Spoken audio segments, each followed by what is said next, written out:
परलोक में भी आराम पा सकता है। इसी विश्वास के अनुसार पिरामिड के अंदर शव के साथ सभी आवश्यक वस्तुएं गाड़ी जाती थी। तो वहाँ पर क्या होता था पिरामिड में कि जो मम्मी रहते थे उनके साथ उनके सभी आवश्यक वस्तुएं भी गाड़ी जाती थी, जैसे पहनने के कपड़े, गहने, बैठने के लिए चौकी आदि, खाने के लिए अन्न, श्रृंगार सामान, सवारी के लिए रथ और नाव भी।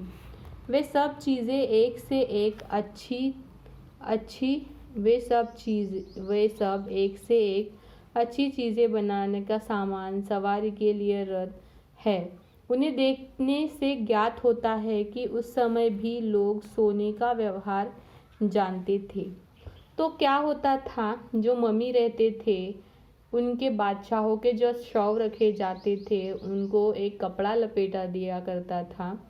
वो बहुत ही पतला रहता था और वो उनके साथ साथ उनके कुछ चीज़ें भी रखे जाती थी, कपड़े, गहने, बैठने की चौकी, रथ, सवारी के लिए रथ, नाव भी वहाँ पर रखी जाती थी।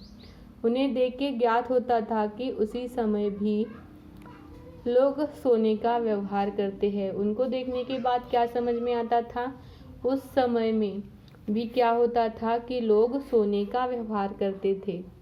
सुना है कि इसी प्रकार की खुदाई से मोहनजोदाड़ो सिंध में है, जो गेहूँ निकला वह बो देने पर उग गया।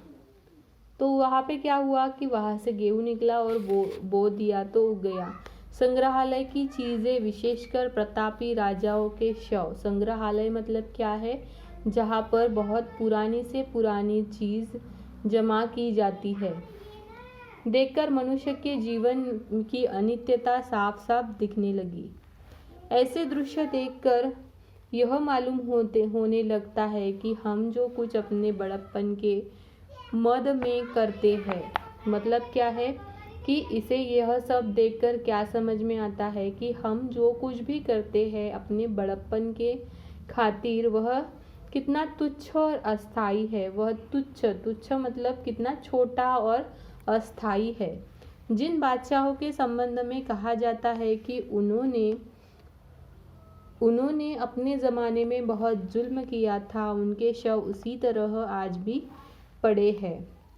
तो इन लोगों के बारे में क्या बातें की जाती थी कि उन्होंने, जो बादशाह थे, उन्होंने उनके ज़माने में बहुत जुल्म किए थे, लेकिन उनके शव अभी भी वहाँ पर मौजूद है। वह इतिहास नहीं पढ़ता, उसे उनके नाम तक मालूम नहीं है। यद्यपि अजायब घर का सफ़र मनोरंजक रहा, तथापि मेरे हृदय पर क्षणभंगुर जीवन की असारता का गहरा असर पड़ा। क्षणभंगुर मतलब थोड़ी देर के लिए ही। वह सब देखकर क्या हुआ, मेरे हृदय पर थोड़ा सा असर हुआ। मैं वहाँ से उदास ही निकला, मायूस होकर मैं वहाँ से निकला। संग्रहालय के बाद हम लोगों को शहर की कुछ प्राचीन और प्रसिद्ध इमारत दिखाई गई। तो ये देखो, जैसे ये मम्मी है, ये ही मम्मी का एक चित्र यहाँ पर आपको दिखाई दे रहा है, ठीक है। तो संग्रहालय के बाद हम लोग शहर की कुछ प्राचीन और प्रसिद्ध इमारत दिखाई गई। संग्रहालय देखकर हुआ, संग्रहालय में हमने बहुत सारी चीज़ें देखी।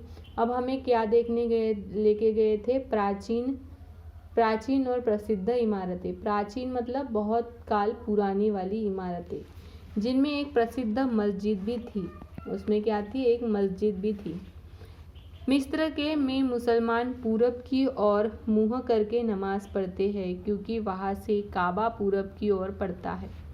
तो वहाँ जो मिस्र है, मिस्र में क्या होता था, जो मुसलमान रहते थे वह पूरब दिशा की ओर वो क्या करते थे, मुँह करके पूरब दिशा की ओर मुँह करके नमाज पढ़ते थे, क्योंकि वहाँ से काबा पूरब की ओर पड़ता था। काबा मतलब एक शहर होगा, वो वहाँ से पूरब की ओर पड़ता था। एक हिंदुस्तानी को अजीब सा लगता है। यह सुनते हुए क्या होता है कि एक हिंदुस्तानी जब यह सुनता है कि ऐसे मतलब जहाँ पर काबा है उस दिशा में वो मुँह रख के नमाज पढ़ते हैं, तो यह सुनकर एक हिंदुस्तानी को अजीब लगता है। वहाँ की मस्जिदें भी इसी कारण पूरब रुख की रहती है। वहाँ की भाषा अरबी है। यूरोपीय भाषाओं में सबसे अधिक प्रचार वहाँ फ्रेंच का है। तो वहाँ पे भाषा कौन सी बोली जाती है? अरबी। लेकिन यूरोपीय भाषा में सबसे बड़ा प्रचार किसका हुआ है? फ्रेंच का। लोग साफ सुथरे हैं। पुलिस वाले तुर्की फेस पहने हुए थे। यद्यपि कैरो पुराना शहर है, पर जिस हिस्से को हमने देखा वह बहुत कुछ आजकल के शहरों जैसा ही था। यहाँ पे क्या बताया है उन्होंने कि कैरो ये जो शहर है यह बहुत पुराना है, प्राचीन काल का है। प्राचीन इमारतें वहाँ पर है। प्राचीन काल की संग्रहालय में वस्तुएं वहाँ पर रखी गई है, लेकिन जिस हिस्से को हमने देखा वह आजकल शहरों जैसे ही है। दोपहर का भोजन करके हम लोग कुछ दूर तक मोटर पर पिरामिड देखने गए। तो अब सुबह सुबह हमने ये सारी चीज़ें देख ली। क्या देख लिया? संग्रहालय देख लिया, प्राचीन इमारतें देख ली। अब दोपहर का भोजन करके हम लोग कहाँ पर गए? पिरामिड देखने गए। एक स्थान पर पहुंचकर मोटर छोड़ देनी पड़ी। ऊँटों पर सवार होकर पिरामिडों तक जाना पड़ा। तो ऊँटों पर वो सवार होकर कहाँ तक गए? पिरामिडों तक। मेरे लिए उनकी सवारी बिल्कुल नई थी, क्योंकि मैं अभी ऊँट पर चढ़ा न था। तो यहाँ पर लेखक क्या कहते हैं कि वो अभी तक कभी भी ऊँट पर बैठे नहीं थे, तो ऊँट की सवारी उनके लिए बहुत नई थी। पिरामिडों के नज़दीक जाकर, नज़दीक मतलब पास में जाकर देखा, ये बहुत ऊंची चौखुटी है। चौखुटी मतलब जैसे चौखट जैसे रहता है उस तरीके की इमारत है। हमारे देश में जैसे ईंटों का पजावा बनता है, वैसे ही ये पत्थरों के लिए बड़े बड़े चौरस टुकड़े के बने हैं। तो हमारे देश में क्या होता है, जब इमारत बनती है तो ईंटों का पजावा बनता है। पहले उसका जो बेस रहता है वो बनता है। तो उस तरीके का यहाँ पर क्या बना है? पिरामिड के लिए बड़े बड़े पत्थरों का चौरस टुकड़ों में बनाया है। बड़े बड़े चौरस पत्थरों का यह पिरामिड बनाया है। पजावे की तरह ही नीचे की चौड़ाई अधिक है, जो ऊपर की और कम होती जाती है। यहाँ आपको एक पिक्चर दिया है पिरामिड का, जैसे नीचे की चौड़ाई उसकी बड़ी होती है और ऊपर तक वो छोटी छोटी होती जाती है। ईंटों का पजावा छोटा होता है, पर पिरामिड बहुत बड़े और ऊंचे हैं। इनमें लगी एक एक ईंट मेरे अनुमान में 5 हाथ लंबी होगी। हम जो इमारतें बनाते हैं वो बहुत छोटी छोटी ईंटों से बनाते हैं, लेकिन यहाँ पर जो पत्थर लगे हुए हैं उनमें जो ईंटें लगी हुई है वो जैसे 5 हाथ लंबी होगी। इसी के अनुपात में उनकी चौड़ाई और मोटाई है। एक एक ईंट काटकर न जाने कितने दिनों में इतनी बड़ी इमारत तैयार हुई होगी। तो ये देखो, ये है पिरामिड का स्ट्रक्चर। ये है क्या? पिरामिड। इस तरीके के पिरामिड वहाँ पर थे। ये इसकी चौड़ाई पैर नीचे से बड़ी है और ऊपर से छोटी है। और यहाँ पर जो ईंटें लगी हुई है वो ईंटें जैसे 5 हाथ लंबी है।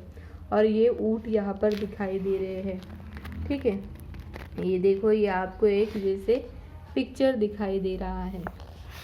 इसमें कितने गरीबों ने अपनी जिंदगी का हिस्सा लगाया होगा, और यह सब किसी एक राजा के नाम को उसके मरने के बाद भी कायम रखने के लिए किया गया होगा।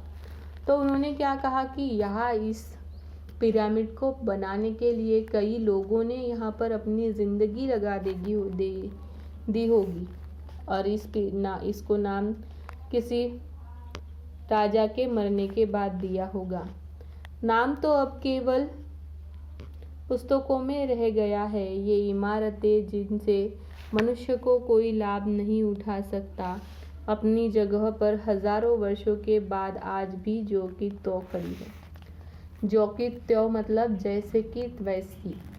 तो ये जो इमारतें बनी हुई है वो हजारों साल इनको हो गए, लेकिन आज भी जैसे कि वैसी ही है। फिक्स एक अजीब चीज़ है। इसका मुंह मनुष्य का और दानव का है। फिक्स मतलब देखो ये जो पिक्चर है ये, तो ये कैसे दिया है कि मनुष्य का मुंह, और इसका मुंह मनुष्य का है और शरीर दानव का है। ये देखो ये इसका मुंह है और ये इसका शरीर है दानव का। दानव मतलब जैसे राक्षस जैसे बताया है।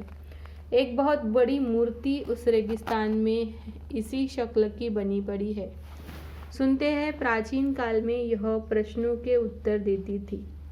तो यहाँ कोई कोई लोग ऐसे बताता है कि प्राचीन काल में मतलब बहुत सालों पहले, ऐतिहासिक काल में क्या होता था कि यह जो मूर्ति है, यह अगर इसे हम कोई भी प्रश्न पूछे तो वो हमें क्या करती है, उसका जवाब देती है। तो जो कुछ कहती थी उसका समझना कठिन होता था, लेकिन वो जो भी कहती थी वो हमें समझ में नहीं आता था, वो बहुत कठिन होता था। अब ये बातें तो नहीं है, पर यह मूर्ति अवश्य उस काल का स्मरण कराती है। अब ये बातें होती है या नहीं होती है यह किसी को जानकारी नहीं है, लेकिन ऐसा कहते थे और ऐसा कहते थे ये अब भी क्या होता है समझ में आता है जब वो हम मूर्ति को देखते हैं। संध्या समय वापस आकर हम लोग रेल पर सवार हुए और रात के 11 बजे पोर्ट सईद पहुँचे। संध्या समय मतलब शाम के वक्त क्या हुआ, हम लोग वहाँ से वापस आ गए और फिर हम लोग पोर्ट सईद पहुँचे। जहाज़ वहाँ पहुँच गया था, खाना पीना रेल में ही हो गया था, इसलिए हम जाकर अपने अपने कमरे में सो गए। अब जहाज़ वहाँ तक पहुँच गया था, खाना पीना भी हो गया था, अब सब लोग अपने अपने कमरे में गए थे। भूमध्य सागर में पहुँचने पर कुछ सर्दी लगने लगी। लाल सागर तो बहुत गर्म था, अरब सागर से भी अधिक। भूमध्य सागर मतलब बीच में होने वाला जो सागर है वह बहुत सर्दी थी, मतलब ठंडी थी, और लाल सागर बहुत ही गर्म था, अरब सागर से भी। भूमध्य सागर में हवा भी कुछ जोर से चलती थी, इसलिए जहाज कुछ हिलता था। इटली के निकटवर्ती सिसिली टापू के पास होकर जहाज गुजरा। वहाँ का शहर कुछ दूर से देखने में आया, पहाड़ साफ नज़र आता था। तो वहाँ से क्या हुआ, इटली का जो शहर था वो दिखता था और पहाड़ भी साफ दिखता था। कुछ दिन बाद हम मार्सेल्स कहाँ पे है, फ्रांस पहुँच गए। रास्ते में कोई विशेष बात नहीं हुई। समुद्री यात्रा में चारों ओर पानी ही पानी दिखता है। दिन रात पानी देखते देखते 1-2 दिनों के बाद जी उब जाता है मतलब अच्छा नहीं लगता। तो वही दिन रात, क्योंकि समुद्र का सफ़र था तो दिन रात वही देखना था। थोड़े दिन के लिए अगर हम समुद्र की यात्रा करते हैं, देखते हैं तो हमें अच्छा लगता है, लेकिन अगर हमें 2-3 दिन तक वही दिखाया जाए और वहीं से अगर हम सफ़र कर रहे हैं तो हमें वो अच्छा नहीं लगता, उससे जी उब जाता है। अगर कहीं कोई गुजरता हुआ जहाज आ जाए या ज़मीन देखने में आ जाए तो बहुत आनंद होता है। जैसे हम ज़मीन पर रहते हैं और हमें समुंदर देखने की इच्छा होती है, वैसे ही अगर हम समुंदर में रहते हैं तो हमें ज़मीन देखने में आनंद आता है। सभी मुसाफिर उसी तरह देखने लगते हैं मानो कभी ज़मीन देखी ही नहीं, और सब लोग क्या करते हैं, इसी तरह देखते हैं जैसे उन्होंने कभी ज़मीन देखी ही नहीं। क्योंकि दिन भर वो वही देखते रहते हैं, वह पानी ही देखते रहते हैं, समुंदर ही देखते रहते हैं, इसलिए वो पूरी तरीके से उब जाते हैं। इसलिए तो स्टूडेंट्स यहाँ तक इस क्लास में देखते हैं, आगे हम देखेंगे। आपको जो कुछ भी हमने पढ़ा वो आपको पढ़ना है, लिखना है और अच्छी तरीके से क्या करना है, ऑडियो बनाना है।